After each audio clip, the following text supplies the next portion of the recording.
Hello అండి, ఇవి వచ్చేసి నేతి బీరకాయలు.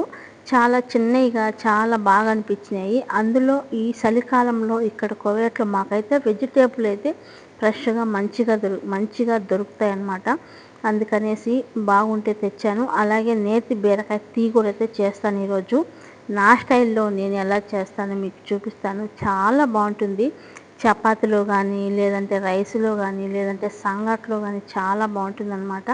ఎలా చేయాలో చూపిస్తాను, వచ్చేయండి. ఆ బీరకాయలకి పై బొప్పటి కొంచెం లైట్గా తీసుకొని ఒప్పులుగా సన్నగా కడుక్కొని సన్న ఉప్పులు కోసుకొని పక్కన పెట్టుకోవాలి.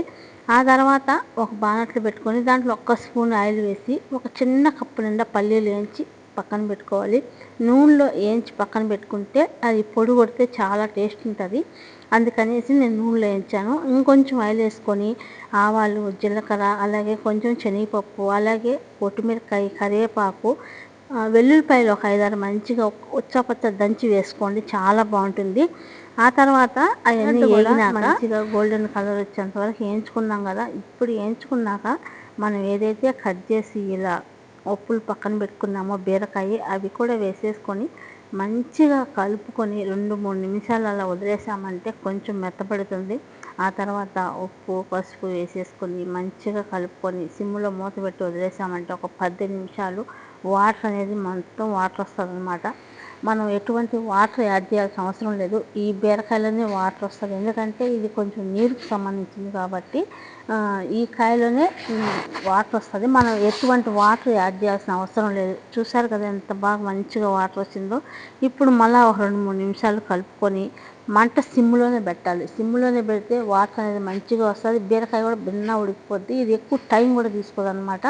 ఇలా మంచిగా ఉడికిన తర్వాత ఇప్పుడు 2-3 టమోటాలు సన్నగా కట్ చేసుకొని టమోటాలు కూడా వేసేసుకొని 2-3 నిమిషాలు అలా కలుపుకొని కొంచెం ధనియాల పొడి, కొంచెం గరం మసాలా, అలాగే మన కారం దగ్గ మిరప్పొడి వేసుకొని కలిపెట్టేసుకొని మూత పెట్టేసి ఒక 10 నిమిషాలు మళ్ళీ వదిలేసామంటే అయిపోద్ది. మన పల్లీలు అయితే ఏవైతే ఉన్నాయో ఆ పల్లీలు కూడా మంచిగా మిక్సీలో పొడి కొట్టుకొని పక్కన పెట్టుకుందాం. ఎందుకంటే లాస్ట్లో దింపేటప్పుడు అద్దం చాలా బాగుంటుంది.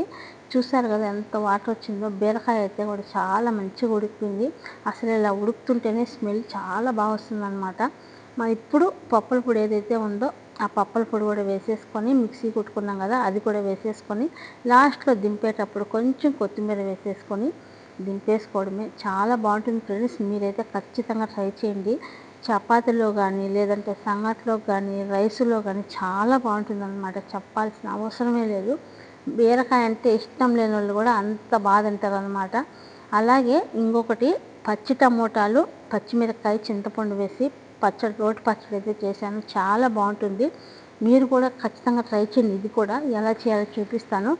ఇలా జీలకర్ర, పచ్చి టమోటాలు ఒక 4, అలాగే పండు టమోటాలు ఒక 2, ధనియాలు, కరివేపాకు, పచ్చిమిరపకాయ అన్నీ కూడా కొంచెం అల్లం ముక్క అన్నీ వేసుకొని వాటర్ వేసి నూనె వేయకుండా ఓన్లీ వాటర్తోనే ఉడికించుకోండి, చాలా బాగుంటుంది పచ్చడి. ఇలా ఉప్పు, పసుపు కూడా వేయండి, భిన్న ఉడికిపోద్ది. ఆ తర్వాత వచ్చేసి చిన్న నిమ్మకాయ సైజ్ అంతా చింతపండు కూడా ముందుగా నానేసుకొని పక్కన పెట్టుకోండి. ఇలా ఉడికిన తర్వాత అలా గ్యాస్ కట్టేసి మంచిగా చల్లారిన తర్వాత చింతపండు, అలాగే కొత్తిమీర, ఒక చిన్న గుప్పెడు కొత్తిమీర వేసి మంచిగా కలుపుకొని, ఇప్పుడు నేనైతే రోట్లో దంచలేదు, మిక్సీలో కొట్టాను అనమాట. వచ్చా మిక్సీలో కొట్టాను.